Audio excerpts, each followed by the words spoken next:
You really are unbelievable, Lena. You always have to mess everything up, don't you? Emily's voice sliced through the peaceful rhythm of waves crashing in the distance. She dropped her fork with a loud clatter, crossing her arms in a dramatic flourish, her glare locked squarely on me.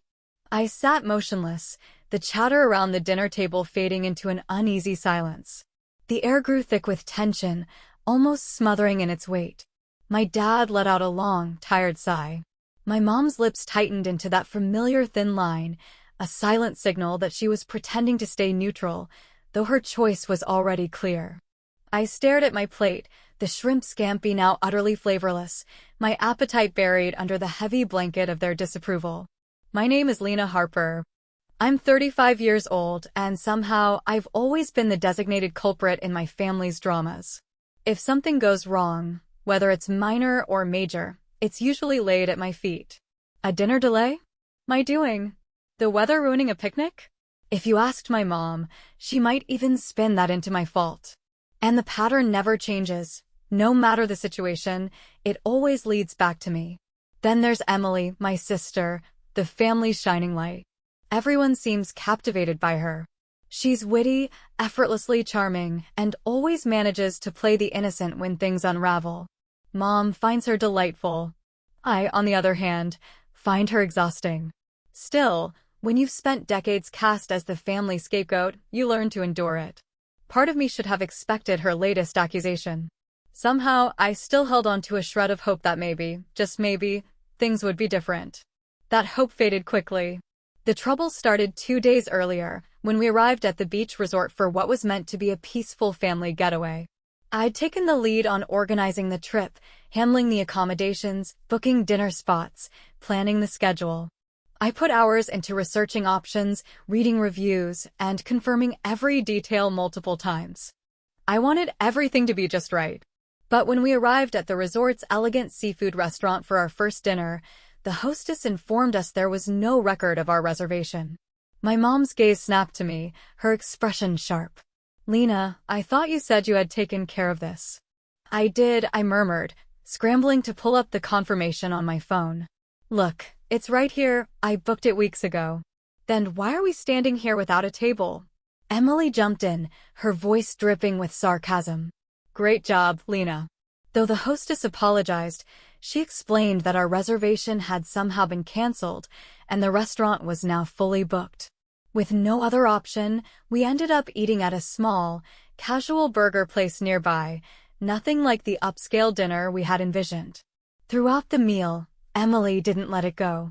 She sighed dramatically, cast long, pointed glances at me, and muttered complaints under her breath, making sure her disappointment was fully known.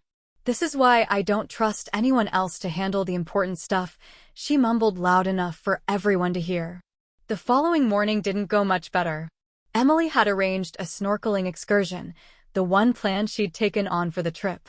But when we arrived at the meeting point, we were told the boat had been delayed due to mechanical issues. It wasn't anyone's fault, yet Emily still gave me a pointed look and muttered, "Another flawless Lena plan." I wanted to shout that it had nothing to do with me. But after years of being blamed, I'd learned it was easier to stay quiet and avoid confrontation. I reminded myself not to escalate things. Let her grumble and move on, I thought. But as the day dragged on, her passive-aggressive comments grew sharper, and once again, my parents stayed silent. In fact, my mom even chuckled when Emily made a sarcastic remark about our teamwork. Teamwork? As if this was some group effort that fell apart because of me? I bit my lip, fighting the burn of tears, refusing to let them fall. Not again. Now here we were, our second night at the resort, seated in another fancy restaurant. And Emily had taken this moment to publicly place the blame squarely on my shoulders. She leaned in, her voice rising as she recounted every misstep, twisting the facts to make me seem careless. First, we miss our dinner reservation because Lena didn't hit the confirm button, she began, ticking off imaginary checkmarks with her fingers. Then the snorkeling trip falls apart. What happened there? Did you forget to check the weather report or something? That's enough, Emily, I said, barely above a whisper. My voice trembled, but I stood my ground. I could feel my dad watching me, though he remained silent.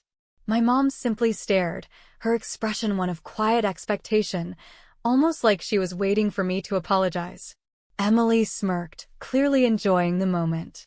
"Oh, come on," she said, her voice sickly sweet. "Don't get all worked up. I'm just pointing out the facts. Someone has to be honest here." My hands gripped the edge of the tablecloth tightly. Heat climbed into my chest, the familiar sensation of frustration boiling up like a long-dormant volcano finally waking. I had spent a lifetime brushing moments like this aside, convincing myself they weren't worth the argument. But something about this time felt different. This time, something inside me snapped. Emily's accusations lingered well after dinner had ended, casting a heavy silence over the table.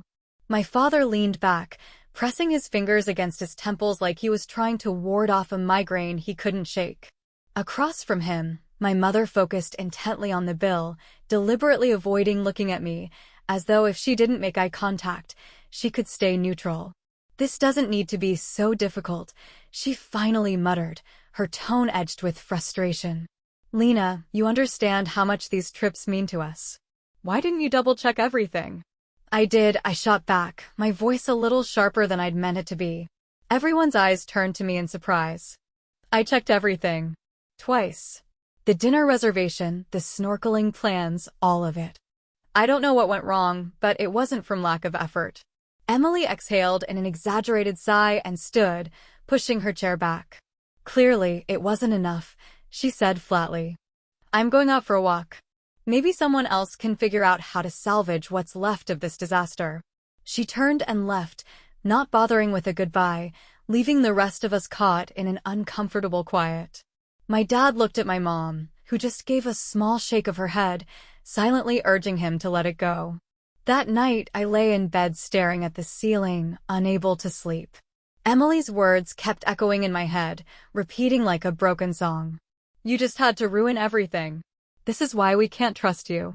But it wasn't just her accusations that hurt, it was the way my parents let them stand without a single defense. My mom's barely disguised disappointment, my dad's refusal to speak up, it all felt like silent confirmation that they had made up their minds. I was already judged. And honestly, why wouldn't they believe her? It wasn't the first time Emily had successfully turned the narrative against me, and chances were, it wouldn't be the last. I thought about reaching out to my best friend, Lisa. She had always been the one to pull me out of these moments, reminding me that I mattered, that I wasn't invisible or constantly to blame. But it was late, and I didn't want to wake her. Instead, I grabbed my phone and scrolled through old messages. One conversation, in particular, caught my eye, a thread from Emily sent 2 weeks earlier. "Hey Lena, can you check the snorkeling thing for me? I'm drowning in work and might have messed it up. Actually, I think I canceled the dinner by accident too. Can you fix it?" My pulse quickened. I scrolled back and read every message again, slowly this time. The more I read, the clearer it became. Emily had acknowledged her own mistakes. She knew she had messed things up and had asked me to handle it. But now, in front of everyone, she had pretended none of that ever happened and placed the blame on me. In the whirlwind of stress, I had completely forgotten about these messages. The following morning was a blur. At breakfast, the conversation was forced, full of hollow attempts from my mom to lighten the mood by commenting on the weather. Emily remained glued to her phone, detached and indifferent. I kept looking toward my dad, silently hoping he might bring up what happened the night before, say something to show he understood. But he didn't. He just sat there quietly sipping his coffee. As soon as I could, I excused myself and walked down to the beach. I needed space. I needed to think. I messaged Lisa, asking if she had a moment to talk. She called back almost instantly. "Hey, what's going on?" she asked, her voice warm and comforting. "Are you all right?" "Not really," I admitted, my voice cracking a little.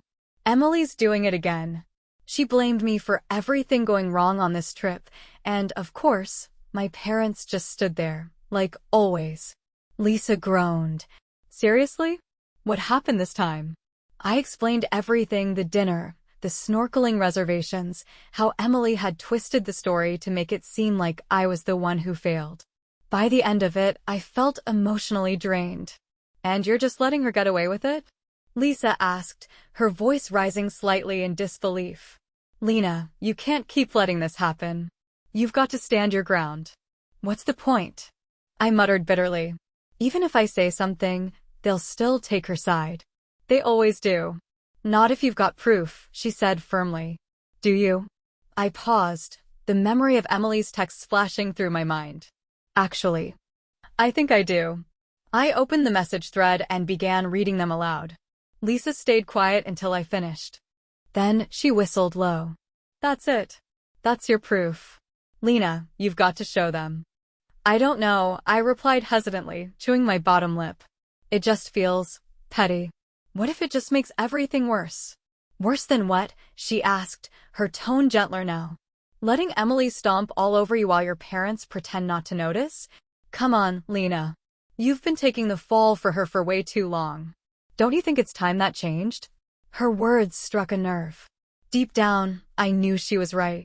But the thought of confronting my sister, and by extension, our parents, made my stomach twist with anxiety. What if they didn't believe me? What if it only made them more convinced that I was the source of all the conflict? Look, Lisa said softly, sensing my hesitation. I get it. It's scary. But you don't deserve to be treated this way. You deserve to have your voice heard. The remainder of the day slipped by in a blur. My mom proposed a walk along the boardwalk, clearly trying to shift the mood, while my dad did his best to steer clear of any meaningful discussions. I went along, pretending to enjoy the outing, though my thoughts were spinning nonstop. The screenshots in my pocket weighed heavily, at once a source of reassurance and anxiety. By the time dinner arrived, I had reached a decision. I couldn't keep allowing Emily to control the story. If she wanted to cast me as the antagonist, then fine, she would have to do it in the presence of the actual facts. The restaurant was breathtaking. Its floor-to-ceiling windows opened up to a mesmerizing view of the ocean, bathed in a warm golden glow from the setting sun. A soft, soothing tune floated through the air, mingling with the clinking of cutlery and the low murmur of other diners. But at our table, an almost tangible tension lingered. I sat silently, nudging a piece of salmon across my plate, while my mom tried to fill the silence with enthusiastic remarks about how charming the resort was. My dad nodded here and there, more invested in his wine glass than anything else being said. Emily, as usual, commanded the spotlight. She launched into another tale about her job, managing to draw laughter from both our parents. It felt like the recent turmoil had either been erased from memory or brushed under the rug. Then, just as dessert landed on the table, Emily turned toward me with a knowing smirk. So, Lena, what's the game plan for sabotaging tomorrow's schedule? Or are we just improvising these days? The sound of my fork dropping onto my plate echoed loudly, prompting a few heads to turn our way. I could feel my cheeks heat up, anger rising so fast I couldn't contain it. Emily, that's enough, I said quietly but firmly. She let out a laugh, tilting her head in amusement. Oh, please, don't be so touchy. I'm only teasing. No, you're not, I replied, my voice shaking slightly as I pushed my plate aside. You've been blaming me for every mishap this week, and I'm done pretending that it's okay. A hush fell over the table. My mom froze, her hand halfway to her water glass, while my dad shifted uncomfortably in his seat. Emily leaned back with her arms crossed, wearing a smug look. Here we go, she said with a sigh. Lena's pulling the victim card again. I drew in a deep breath, doing my best to keep my voice even. This isn't about playing the victim. I'm stating the facts. And since you seem to have difficulty being honest, let me jog your memory. I reached into my bag and retrieved my phone, my pulse thudding so loudly I could hardly hear anything else. I opened the message thread and set the phone on the table, screen up. Do these look familiar, Emily? I asked, my tone sharper than usual. You sent them to me 2 weeks ago. Don't act like you forgot. Her smile faltered for a split second before she composed herself, reaching for the phone. What are you even talking about? My mom leaned forward, squinting at the screen. What is this? It's the truth, I responded, my voice steady now. Emily canceled the dinner reservation herself. She admitted it right here. I scrolled up and tapped the specific messages. And the snorkeling trip wasn't my fault either. She asked me to clean up her mistake, and when I couldn't, she decided to blame me. My dad narrowed his eyes, picking up the phone. As he read the messages, his expression darkened. "Emily," he said slowly, "is this accurate?" Her face turned crimson, and for a fleeting moment, she looked genuinely rattled. But then, like flipping a switch, she put on that innocent expression she had used all her life to dodge consequences. "Dad, seriously," she began, her voice quivering. "You know how easily texts can be misunderstood." I wasn't blaming Lena. I was just venting. "This has all been a big miscommunication." "Miscommunication?" I echoed, my voice rising with disbelief. "You've spent the entire week tearing me down, calling me unhelpful, acting like everything wrong is somehow my fault, and now you're trying to spin it as a misunderstanding?" "Girls," my mom interjected, raising her hands, "let's not turn this into a full-blown argument." "This isn't just an argument," I said, locking eyes with Emily. "It's about finally being honest." I'm done letting her twist the truth just to save face. Emily's confident posture wavered as she glanced at our dad. Her voice softened. "I didn't want to make things worse. I've been stressed, okay? Maybe I said things I regret, but that doesn't mean I don't care about this vacation or our family." My dad slowly placed the phone down, his face unreadable. He looked at each of us, me, Emily, and finally, my mom. "Beth," he said gently, "I think we've been overlooking how much this has been happening." My mom's brow furrowed. "What do you mean?" "I mean," my dad continued, "Lena has been taking the blame for things that were never her fault for years. And we've allowed it to continue because facing the truth was harder than ignoring it." For a few seconds, no one spoke. Only the sound of plates being cleared from a nearby table broke the silence. My mom opened her mouth to say something, but then hesitated, giving me a look I couldn't quite decipher. "Lena," my mom finally spoke, her voice barely more than a whisper. "Why didn't you ever say anything before?" I let out a dry, bitter laugh. "Would it really have changed anything?" I asked. "Every time I tried to explain myself, you either dismissed it or took Emily's side. Why would this time be any different?" My words seemed to hang heavily in the space between us. For the first time I could remember, something shifted in my mother's expression. Something cracked open. There was remorse there. Maybe even guilt. She reached across the table, gently placing her hand over mine. "I'm sorry," she murmured. The apology felt far too small to make up for the years I had spent holding in frustration. Yet, somehow, it still carried more weight than I had expected. Emily sat uncomfortably, fidgeting in her seat as she glanced from our parents to me. Her voice was much quieter than usual when she spoke. "I didn't mean for things to end up like this. I guess I made a mistake. I'm sorry, Lena." I looked at her, trying to determine whether her words came from a place of honesty or were simply meant to shift blame. But surprisingly, I found that I no longer cared. I wasn't searching for her validation. What I needed had already surfaced, truth undeniable and clear for everyone to see. As we walked back to the hotel, the silence between us was unlike any before. Only the distant crashing of waves broke through the quiet. Each of us seemed consumed by our own thoughts. My dad walked next to me with his hands buried deep in his coat pockets. Behind us, my mom and Emily trailed slowly, their hushed voices barely reaching my ears. For the first time in a very long while, I didn't feel like I was bearing the entire emotional burden of our family. Still, the sense of release was mixed with deep fatigue. Speaking up had taken more from me than I'd imagined, and while there was a certain relief, I couldn't help but wonder what would come next. Would anything truly change? Or was this just a brief moment of understanding, bound to fade like so many before? Back at the hotel, my dad gestured for me to step out onto the balcony with him. The view was breathtaking, moonlight casting a shimmering silver glow across the ocean. But my mind was too cluttered to take it in.